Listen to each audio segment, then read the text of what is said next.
The historic 28.357 billion kina 2025 national budget has failed because of the Marape government's uncontrolled spending, excessive borrowing, and unrealistic revenue projection, exacerbated by weak fiscal management, poor implementation of government policy, and political interference. We are now at the end of the annual budget cycle, and sectors, districts, and provinces have sadly not received their budget appropriations for 2025. Papua New Guinea stands at perilous crossroads. Under the prolonged leadership of the Prime Minister Honorable James Marape, our nation has endured a litany of crises: economic stagnation, lawlessness, infrastructure decay, and institutional paralysis.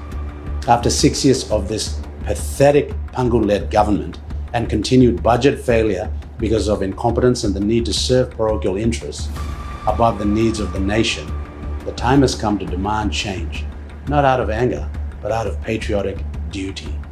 We owe our people a better Papua New Guinea. Without equity in budget distribution, socioeconomic indicators will continue to regress. The MTDP4 and Vision 2050 will become cliché and not worth the paper they're written on. Equity is about growth across the board, across all sectors, to achieve equal and fair representation. Albert Einstein warned that insanity is doing the same thing over and over again and expecting a different result. Yet, since 2019, we continue to entrust leadership to a regime that repeats the same failed patterns. We must depose incompetence, not for political gain, but for national survival. All members of Parliament must call the Prime Minister out for his failures and stop this madness of blindly defending him like he is some devout saint. Let us not be lulled by the rhetoric. We have to measure leadership by results. Where is the fiscal discipline? Where is the law and order? Where is the vision for the youth? The vision for rural development? The vision for sovereign dignity? As the member of Chuave, I am demanding parliamentary accountability for yet another failed national budget.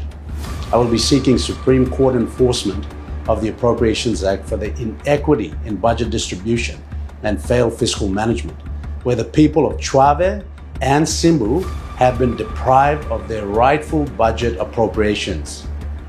We must put a stop to the performative stunts and demand leadership that understands systems, not slogans. What is happening to Chuave and Simbu are not isolated incidents. It's affecting everybody, one way or another, so we must stop pretending. There's a little kitchen cabinet that is plundering and pillaging the national coffers. There's a better way to run the country, with transparent, accountable leadership that embraces equity and stands for the people. The future of the country is our responsibility. Let us restore competence, let us reclaim dignity, let us change the course of history by getting the leadership right for our people.